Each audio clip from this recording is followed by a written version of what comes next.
Now, in less than 2 weeks to the December 7 general elections, political campaigns are heating up across constituencies nationwide. In the Bimbilla constituency in the northern region, the contest is shaping up to be closely fought, with constituents passionately expressing their reasons for supporting their preferred parties or candidates.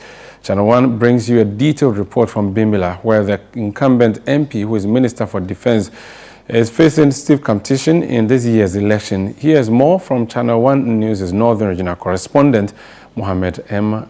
Labira. The Bimbilla constituency is one to watch as the December 7 elections approach. Historically, from 1992 to 2008, the constituency never re-elected a parliamentary candidate. However, this trend changed in 2008 when Dominic Nitiwol of the New Patriotic Party secured his first victory. Since then, Nitiwol has consistently retained the seat and is now seeking a fifth term in Parliament. Nitiwol, who also serves as the Defense Minister under the Akufo-Addo administration, first entered Parliament through a by-election in 2002 after Dr. Ibn Chambers left to take up an international role. Although Nitiwol initially contested under the People's National Convention (PNC), he switched to the New Patriotic Party and has since been a dominant figure in the constituency. However, his prolonged tenure has not been without criticism. Many constituents argue that despite his 18 years in office, there is little development to show for his time in Parliament. However, the construction of the Daniel Hall for the Bimbilla Senior High School, a Get Fund project initiated in 2008, remains incomplete.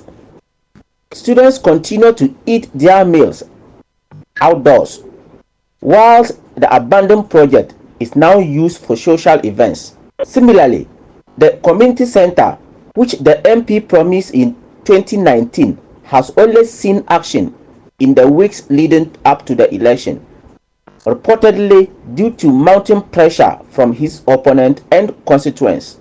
Bimbilla's sporting and roads infrastructure also lag behind.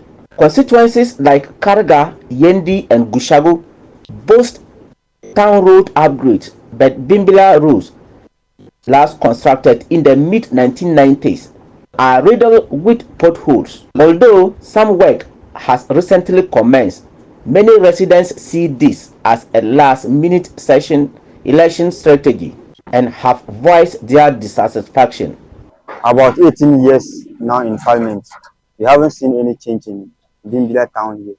As you can see the roads, Bimbilla town roads, about 18 years in Parliament, he has done nothing about it. About 4 years now, about 4 years now, he promised us to build a community center for us. Till yet, we haven't seen the community center yet. I think this issue of this construction of the roads is more of an insult to we, the constituents. Yeah, barely 2 weeks to elections, you come and claim you are constructing roads. It's an insult on our intelligence. Most of these roads that they claim they are constructing, they started them just a few months or weeks to the 2020 elections. And immediately after the elections, they vanish into thin air. The Bimbilla constituency is marked by its ethnic diversity, with Nanumbers and Konkombers forming the majority groups. Over the years, tribal politics have significantly influenced voting patterns. Historically, the opposition National Democratic Congress (NDC) has fielded Nanumba candidates, whilst Nitiwol, a Konkomba, has leveraged the ethnic divide to his advantage. However, this election is different, as both the NPP and NDC have Konkomba candidates on their tickets, potentially changing the dynamics. The NDC constituency chairman, Mohammed Mashood Abiola, argues that Nitul's long tenure has failed to deliver tangible results and accuses him of using divisive tactics to stay in power. He has not seen the need to develop the people, because what power else does he need to develop us? What power else does Honorable Dominic Nitul need to develop his people? Go to the education sector. Children lie on their bare stomachs to write. Even in his own village, Gumbumpa, if you go there, you will not be happy at the state of the education infrastructure there. NPP supporters, on the other hand, defend Nitul, citing his achievement and contributions to the constituency.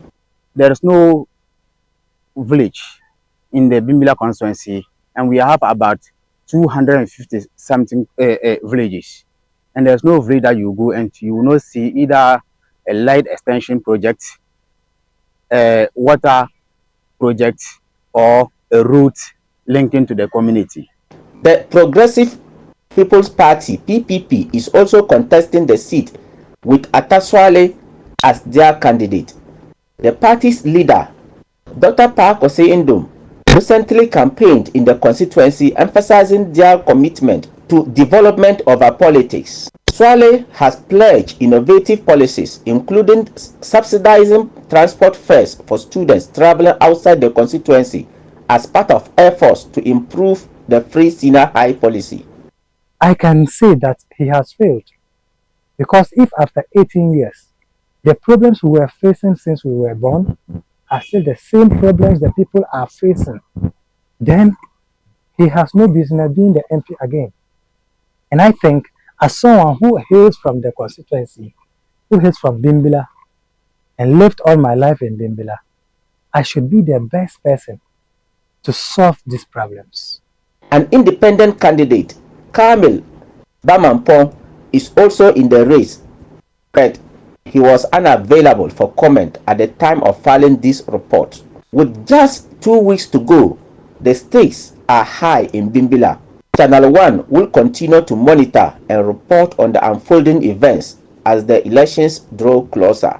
The two candidates are there from the same tribe, and it is vowed that Nitul, the current MP and Minister for Defense, many say he may lose the seat this time round. From Bimbilla, Mohammed Aminu M. Alabira reporting for Channel One News.